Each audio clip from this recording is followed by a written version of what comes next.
Mientras, seguimos con más análisis. Carlos Santiso Pombo nos acompaña en estos minutos, profesor del Máster en Finanzas Corporativas del IEB. Carlos, muy buenas, muchísimas gracias por acompañarnos. Buenas tardes, Marco, y por invitarme.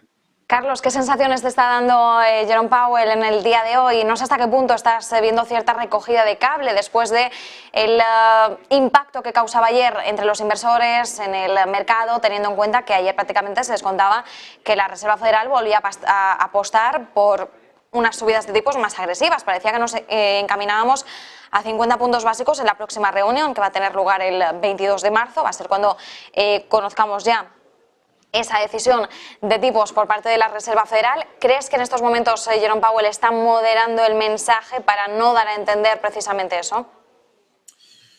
Creo que en parte sí, está moderando el mensaje porque, bueno, tiene que ser prudente a la hora de pronunciarse, pero dadas los últimos datos macroeconómicos que ha habido, que hay un índice que se llama el índice de sorpresas macro, que recoge cuán positivos están siendo los datos con respecto al consenso o cuán negativos están siendo. Bueno, pues desde hace unas semanas, incluso mes, tenemos que la mayoría de datos macro que empiezan a bajar en Estados Unidos son positivos por encima de lo esperado, lo cual pues deja a Powell en una situación en la cual seguramente tenga que subir 50 puntos básicos los tipos. Al final, la economía es cíclica per se y es necesario enfriarla cuando hay una ola inflacionaria, que en este caso pues parece que más que de oferta en estos momentos es de demanda. Hace falta enfriar a la economía para que ésta no colapse y en muchos casos es necesario incluso una recesión para que la inflación amaine. Yo creo que a pesar de que se pasa de frenada, tiene claro que ahora mismo los indicadores económicos reflejan que es necesario seguir con una política de tipos duros. No sé si serán 50 puntos básicos finalmente, pero lo que tengo claro es que al menos mientras que no entremos en recesión, los tipos se van a mantener durante más tiempo elevados de lo que esperábamos. De lo que nos decías, ¿no? En muchos casos es necesaria esa recesión para que realmente veamos cómo la inflación amaina.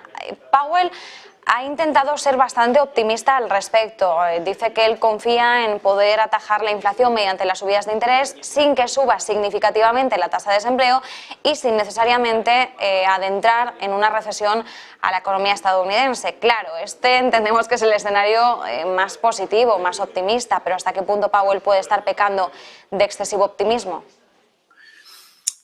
También es el mensaje que debe trasladar. Si traslada un mensaje más negativo, lo que hace es que ya psicológicamente los ciudadanos consuman menos y automáticamente, simplemente por expectativas, la demanda se contraiga, ¿no? Hay que intentar dar un mensaje más neutro para que la economía pues, no se vea afectada simplemente por expectativas, como comento, pero sí que, bueno, históricamente es bastante complejo que en entornos de inflación como los que estamos viviendo, estamos viviendo un entorno de alta inflación, esta se reduzca sin tener una recesión. Es bastante poco probable, pocas veces ha sucedido. Sí que a lo largo de la historia, desde 1929, la temática soft landing o una recesión suave o evitar la recesión es algo continuado de los finales de ciclo, no es algo nuevo, es algo que se ha visto. Pero la economía, tal como funciona el capitalismo, pues el escenario que se dibuja de una inflación reduciéndose sin tener recesión es bastante complicado, al menos a priori.